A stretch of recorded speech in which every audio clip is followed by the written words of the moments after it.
SSC GD 2024 and जितने भी defence lovers हैं उन सभी का एक बार फिर से मैं स्वागत करता हूं। बहुत सारे लोगों का ये मानना है एसएससी जीडी की भर्ती पैरामिलिट्री फोर्सेस के अंदर आती है, कुछ लोगों का मानना है सीएपीएफ के अंडर आती है, जबकि कुछ लोग मानते हैं कि एसएससी जीडी की भर्ती आर्मी के अंडर आती है। ऐसे ही बहुत सारे ऐसे डिफेंस लवर्स हैं जो इंडियन डिफेंस सिस्टम के इन डिफरेंट डिफरेंट विंग्स के अंदर जाना चाहते हैं, बट उनको डिफरेंस ही नहीं पता है। उनका मानना है कि ये जितनी भी चीज़ें हैं ये सारी क्या होती हैं, इंडियन आर्मी होती हैं। अब ऐसे में आज के वीडियो आपके लिए इसलिए भी इम्पोर्टेंट हो जाती है क्योंकि आज मैं आपको इंडियन डिफेंस सिस्टम के बारे में सारी चीज़ें डिटेल में बताने वाला हूँ।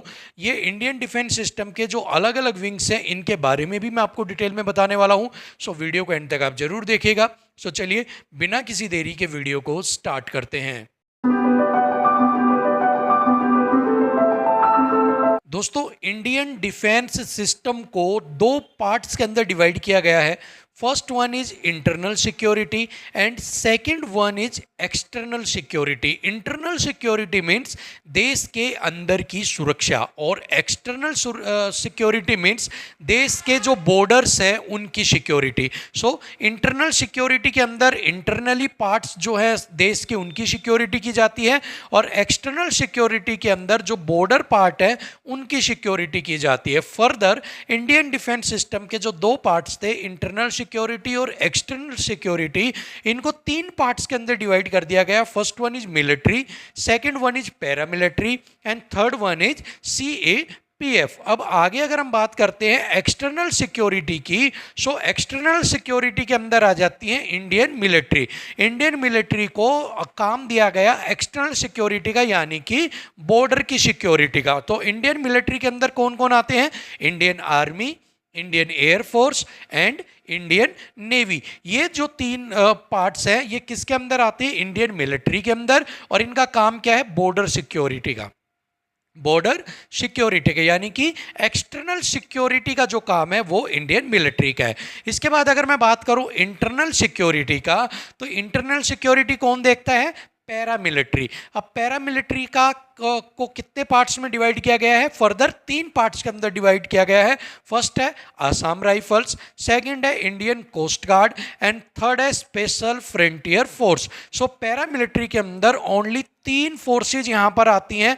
First one Assam rifle, Indian coast guard and special frontier force, ये आती है पैरामिलिट्री के अंदर। और ये जो इंटरनल सिक्योरिटी है उनको यहां पर देखती है। इसके बाद नेक्स्ट आता है CAPF, central armed police force. ये भी इंटरनल सिक्योरिटी को देखती है, लेकिन इसके साथ ये जो बॉर्डर है उसकी भी सिक्योरिटी को देखती है। अब इसको तीन पार्ट्स के अंदर मेनली डिवाइड किया गया है। फर्स्ट है बॉर्डर गार्ड फोर्स, अगर नेक्स्ट है स्पेशल ऑपरेशन एंड एक है इंटरनल सिक्योरिटी। तो इंटरनल सिक्योरिटी में आती है सीआईएसएफ और सीआरपीएफ। स्पेशल ऑपरेशन में आते हैं एनएसजी जो कि कमांडो होते हैं।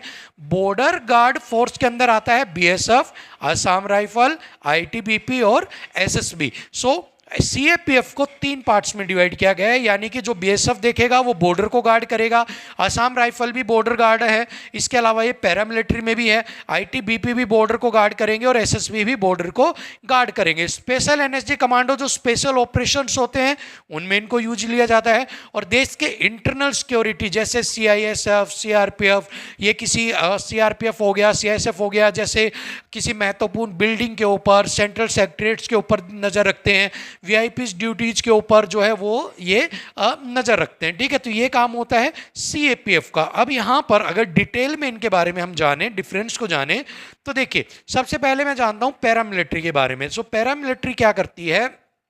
Protection of resources from internal threat like left wing extremism, insurgents etcetera.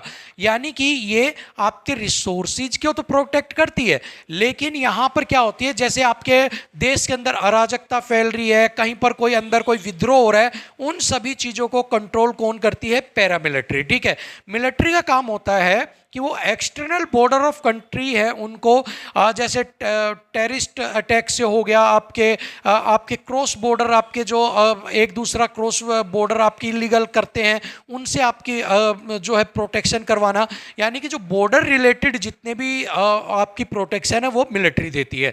CAPF का काम क्या होता है? Those force provide security to key economic installation from any existential threat. They also function on the border to check illegal border crossing, encroachment and smuggling.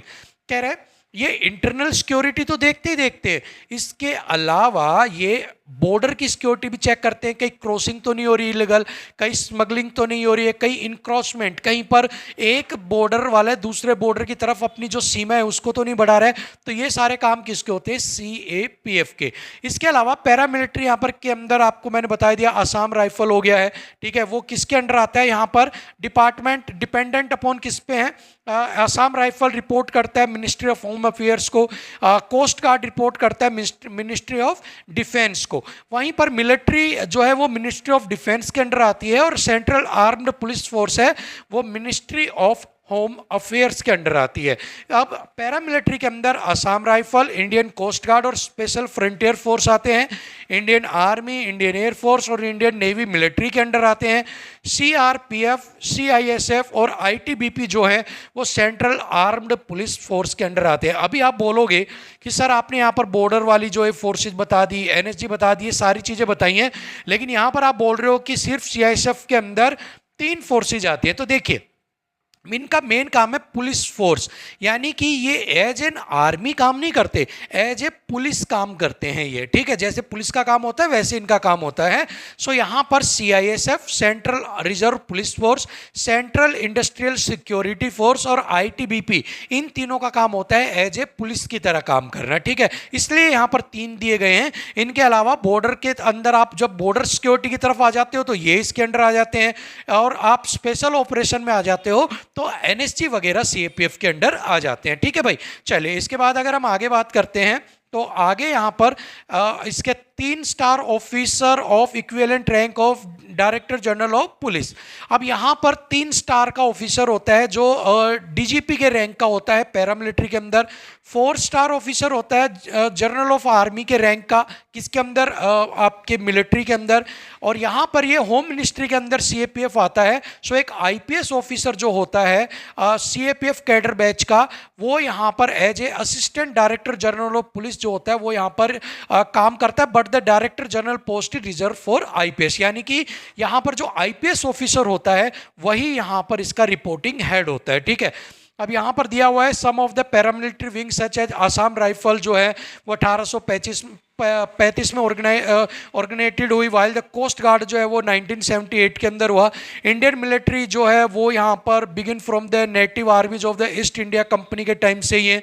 और अगर यहाँ पर CAPF की बात करते हैं तो यहाँ पर central industrial security force CISF is the largest industrial security force with over 1,65,000 personnels. ये लार्जेस्ट आपकी सिक्योरिटी फोर्स है, 1,65,000 इसके अंदर जो है वो पर्सनल्स है, आर्मी पर्सनल्स यहाँ पर है, ठीक है। सो ये सारे डिफरेंस हैं आपके सीएपीएफ, पैरामिलिट्री एंड आर्मी के अंडर। होप सो आपको आज ये समझ में आ गया होगा कि जितनी भी फोर्सेज हैं इनके अंदर डिफरेंस क्या है, इंडियन डिफेंस सिस्टम कितने पार्ट्स के अंदर डिवाइड है, किस फोर्स का क्या काम होता है, किस किस बेस पर इनको डिवाइड किया गया होगा। सो अगर अभी तक आपको ये नॉलेज नहीं थी तो होप सो आपको नॉलेज मिल गई होगी, और अगर आपको नॉलेज थी तो आपकी जो मेमोरी है या फिर आपकी जो नॉलेज है वो ज़रूर यहाँ पर रिफ्रेश हुई होगी। सो अगर आपको ये जानकारी पसंद आई है तो कमेंट बॉक्स के अंदर एक बड़ा सा थम्स अप या फिर एक हार्ट आप ज़रूर इस पर कमेंट करना, जिससे हमें पता लग जाए कि हम जो भी काम आपके लिए कर रहे हैं